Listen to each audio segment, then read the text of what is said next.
네, 오늘은 요한일서 2장 1절 2절 말씀을 공부하겠습니다. 우리 한 목소리로 한번 같이 읽겠습니다. 시작. 나의 자녀들아, 내가 이것을 너희에게 쓰면 너희로 죄를 범치 않게 하려 함이라. 만일 누가 죄를 범하면 아버지 앞에서 우리에게 대언자가 있으니 곧 의로우신 예수 그리스도시라. 저는 우리 죄를 위한 화목 제물이니 우리만 위할 뿐 아니요 온 세상의 죄를 위하심이라. 아멘. 오늘 이 말씀을 좀 공부하겠습니다. 여기 1절에 보면 사도 요한이 성령의 감동함으로 요한일서를 쓰게 된 이유를 말씀하고 있는데요. 그것은 믿는 자들이 죄를 범치 않게 하기 위함이라는 겁니다. 예수 믿고 구원받은 자들이 다시는 죄를 범치 않는 삶이 되게 하기 위해서 요한일서를 썼다는 겁니다. 이게 무슨 의미냐면은 이걸 잘 알아야 돼요. 우리는 지난 시간 세 주에 걸쳐서 1장 8절부터 10절까지 말씀을 공부하면서 우리는 죄가 있기 때문에 연약하여 범죄하게 되는 것임을 배웠는데요.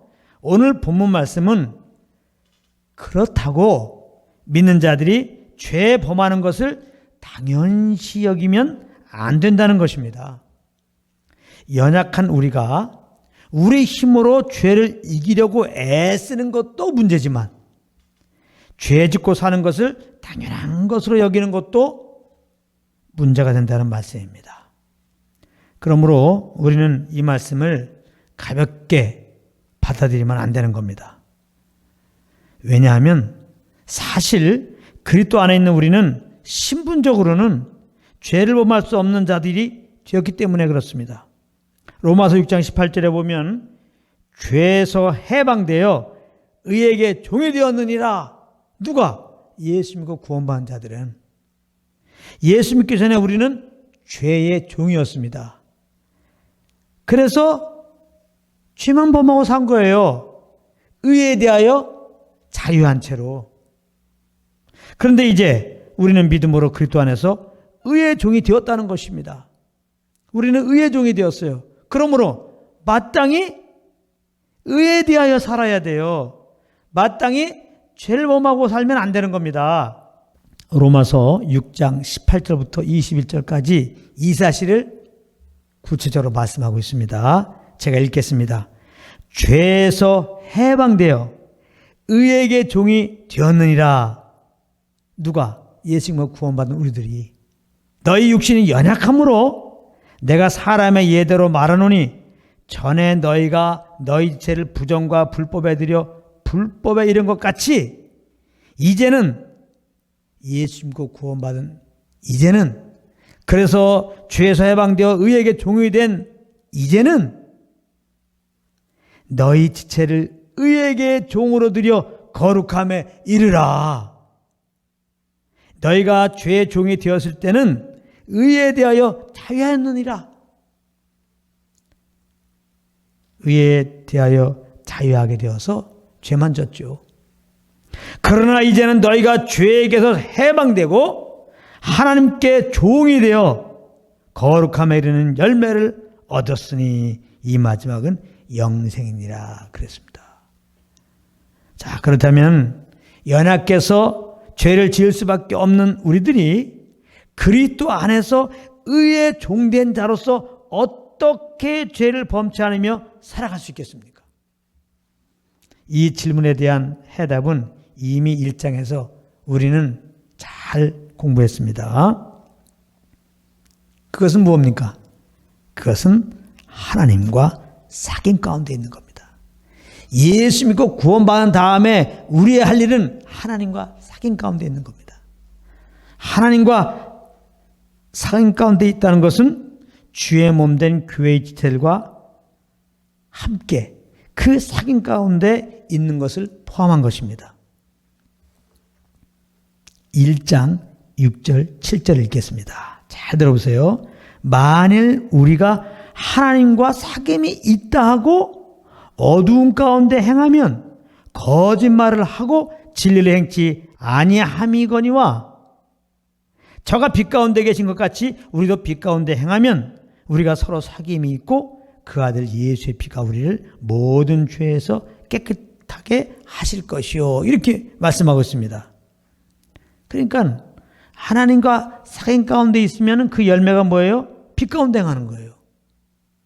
하나님과 사귐 가운데 있지 않으면 그 열매가 뭐예요? 어둠 가운데 거하는 거예요. 그러니까 우리가 죄를 범치 않는 길은 뭐예요? 하나님과 사귐 가운데 있으면 되는 거예요. 로마서 5장 12절에 보면은 첫사람 아담으로 말미암아 죄가 세상에 들어왔다고 했는데 아담이 죄에게 문을 열어준 결정적인 이유가 무엇입니까? 그것은 하나님이 금하신 열매를 따먹은 것입니다. 그런데 가만히 보면 그 금하신 열매를 따먹게 된 것은 하나님과 사귐 속에 있지 않았던 것입니다. 하나님과 사귐 가운데 있었던 것이 아니라 마귀와 사귐 가운데 있었던 거예요. 그러므로 마귀와 사귐 속에서 탐욕을 갖게 된 것이죠. 그리고 결국은 하나님이 금하신 열매를 따먹게 된 것입니다. 그런데 1절 후반절에 보면 만일 누가 죄를 범하면 하나님 아버지 앞에서 대언자 예수 그리스도가 계신다고 말씀하시면서 2절로 가게 되면 그분은 온 세상의 화목 제물이 되었다고 말씀하고 있습니다. 갑자기 왜 이 말씀을 주셨을까요? 우리가 죄를 범치 않으려면 하나님과 사귐을 가져야 되는데 하나님과 사귐을 가지게 된 것이 바로 예수 그리스도로 말미암아 그렇게 되었고 그렇게 될 수 있다는 겁니다. 여기 누가 죄를 범하면 그런 말 있죠. 누가 죄를 범하면 그랬는데 여기 누가는 우리 모두를 말하는 것입니다. 왜냐하면 우리 모두는 언제고 죄를 범할 수밖에 없는 그런 연약한 존재들이기 때문에 그렇습니다. 이런 우리들에게 만약 우리가 죄를 범하면 우리의 대언자여 화목제물이 되신 예수님을 생각하라는 그런 말씀입니다. 이렇게 할 때 우리는 예수님의 보혈을 힘입고 아버지께 나아가서 우리가 지은 죄를 자백할 수가 있는 것이죠. 그리고 계속해서 다시 하나님과 온전한 사귐 가운데 거할 수가 있게 되는 것입니다. 그래서 그 결과로 우리는 어두운 가운데 행하지 않고 빛 가운데 행할 수가 있게 되는 것입니다. 예수님은 쇳덩어리가 된 그래서 도저히 하나님 앞에 설 수 없는 우리들을 대신해서 화목제물로 십자가에서 피 흘려 죽으셨던 것입니다. 그래서 우리는 그 예수님이 흘리신 보혈로 말미암아 죄사함을 받은 것입니다. 그리고 그 피를 힘입고 시시로 때를 따라 돕는 은혜를 얻기 위하여 하나님 아버지 앞에 그것도 담대하게 나아갈 수가 있게 된 것입니다. 뿐만 아니라 예수님은 하나님 보좌 우편에 앉으셔서 지금 무엇을 하고 계시냐? 예수님이고 구원받은 우리들을 위하여 중보하고 계시는 겁니다. 본문에 보면은 대언자라는 말이 있어요. 이 대언자라는 말은 중보자라는 말입니다. 우리를 대신해서 하나님께 지금 말씀하고 있는 거예요. 대언하고 있는 겁니다. 중보하고 있는 거예요. 예수님이 하늘에서 우리의 큰 대제사장이 되어서 중보하고 계시는 내용이 바로 요한복음 17장 말씀입니다. 요한복음 17장 말씀인데요. 거기 보면 예수님이 우리를 위하여 여러 내용으로 아버지께 기도하고 있습니다. 한번 꼭 읽어보세요. 오늘은 요한복음 17장 15절부터 17절까지 내용을 한번 보겠습니다. 제가 한번 읽어보겠습니다. 내가 비옵는 것은 저희를 여기서 저희는 예수 믿고 구원받은 자들입니다. 바로 여러분들이에요. 저희를 세상에서 데려가시기를 위함이 아니요 오직 악에 빠지지 않게 보존하시기를 위함이니이다. 내가 세상에 속하지 아니함 같이 저희도 세상에 속하지 아니하여 쌉나이다. 저희를 진리로 거룩하게 하옵소서. 아버지의 말씀은 진리니이다. 예수님 지금 이거 기도하고 계신 거예요. 아시겠어요? 하나님께서는 이 예수님의 기도를 받으시고 우리가 악에 빠지지 않고 진리로 거룩해 지도록 성령을 보내신 거예요. 그리고 그 성령으로 우리를 이끌고 계신 겁니다. 그러니까 예수님의 이 기도는 벌써 응답이 된 겁니다. 벌써. 앞으로 응답이 될 거 아니라 벌써 응답이 된 거예요. 어떻게 이 응답을 경험할 수 있습니까? 우리가 성령과 사귐 속에서 그분의 인도함을 따름으로 경험할 수 있는 겁니다. 여러분들이 성령과 사귐 속에서 그 인도함 따라 보십시오. 그 열매는 악에 빠지지 않는 것입니다. 그 열매는 진리로 거룩하게 된 것입니다. 그러므로 연약하여 죄를 범할 수밖에 없는 우리가 죄를 범치 않을 수 있는 길은 딱 하나밖에 없습니다. 성령과 교통 속에서 그 인도함을 따르는 것입니다. 이것을 보고 하나님과 사귐 가운데 있는 것이다. 그렇게 말하는 겁니다. 그러니까 하나님과 사귐 가운데 있다는 말은 어디까지 포함되는 거예요? 성령의 인도함 받는 데까지, 성령을 쫓아 행하는 데까지 말하는 것입니다. 그러므로 우리는 연약해서 죄를 범할 수밖에 없는 존재라고 죄 범하는 것을 당연시 여기지도 말고, 또 죄를 지면 예수의 피를 힘입고 자백하면 되지 라고 말하면서 죄 있는 것을 가벼운 일로 생각해서도 안 되는 것입니다. 우리는 그리스도 안에서 죄에 대하여 죽은 자요 의에 대하여 산 자가 된 것을 다시 한번 기억해야 됩니다. 우리는 죄 중에서 해방되어 의의 종이 된 자들이라는 것을 다시 한번 기억해야 돼요. 그리고 예수님이 우리가 악에 빠지지 않도록 거룩 가운데 거하도록 아버지께 기도하셨고 기도하고 계신다는 사실, 그러므로 하나님이 그 기도를 들으시고 응답하셨다는 사실, 그래서 성령을 보내셨고 지금 성령으로 지금 우리를 인도하고 계신다는 사실 꼭 기억해야 됩니다. 그러므로 예수 믿고 구원받은 우리들은 성령을 쫓아가기에 힘써야 되는 겁니다. 성령과 교통 가운데 있기에 힘써야 되는 겁니다. 그것이 우리가 할 일이에요.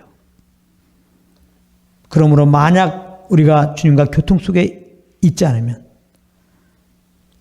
내가 사는 거죠. 그래서 하나님의 은혜로 이렇게 구원받고 의의 종이 되었어도 우리는 죄를 범하게 되는 것입니다. 그래서 우리는 늘 성령과 사귐 속에서 그 인도함을 받아야 되는데, 그런데 또 우리가 연약해요. 그래서 혼자서는 이 어두운 세상에서 그러한 중심을 지키며 그렇게 온전히 성령을 쫓아 사는 삶을 살 수가 없습니다. 그래서 주님은 청리의 적을 피하고 주를 깨끗한 마음으로 부른 자들의 무리, 즉 의로우신 그리스도의 몸된 교회와 함께하도록 인도하고 계신 것입니다. 어떤 사람이 성령 인도함 받는다고 그러는데 주의 몸된 교회와 함께하잖아. 인도함 받는 게 아닙니다. 성령 인도함 받는 것은 주의 몸된 교회와 함께하는 겁니다. 그러면 주님의 몸된 교회와 함께한다는 건 뭐냐? 그것은 꼭 예배당에 꼭 모든 모임마다 꼭 참석한다는 것을 말하는 것은 아닙니다. 교회와 함께하라는 의미는 다른 것이 아니라 교회 가운데 주신 그 주님의 음성 안에 거하라는 것입니다. 우리는 여러 가지 이유로 예배당에 예배 모임에 항상 함께 할 수 없어요. 그래도 모일 때마다 주님의 그 말씀 안에 거할 수는 있어요. 이렇게 다 녹화해가지고 동영상으로 다 되돌리게 할 수 있잖아요. 그래서 그 말씀을 늘 묵상하고 그 말씀 안에서 생활하는 겁니다. 그 말씀의 바운더리 안에서 생활하는 것입니다. 내 속에 하나님의 인도함이라고 하는 것도 교회 가운데 주신 말씀으로 확증돼야 돼요. 내 안에서 인도함이 이렇게 됐는데 교회에서 주신 말씀으로 볼 때 방향을 바꾸라고 그래. 그러면 방향을 바꾸는 게 맞다 이 말이에요. 그러한 태도를 가지고 교회에서 주신 말씀 안에 거하는 것. 그것이 우리가 온전히 악에 빠지지 않고 진리로 거룩한 그런 삶이 되는 것입니다. 그것이 어둠 가운데 행하지 않고 빛 가운데 행하게 되는 그런 길이 되는 것입니다. 그래서 우리가 이제 성령을 쫓아 살게 되면은 당연히 죄를 범치 않게 되죠. 뿐만 아니라 하나님의 사랑을 더 깊이 알게 됩니다. 하나님과 사귐을 갖게 되면 또 지들과 사귐을 갖게 되면 그 성령 인도함을 받게 되면 하나님을 더 알게 됩니다.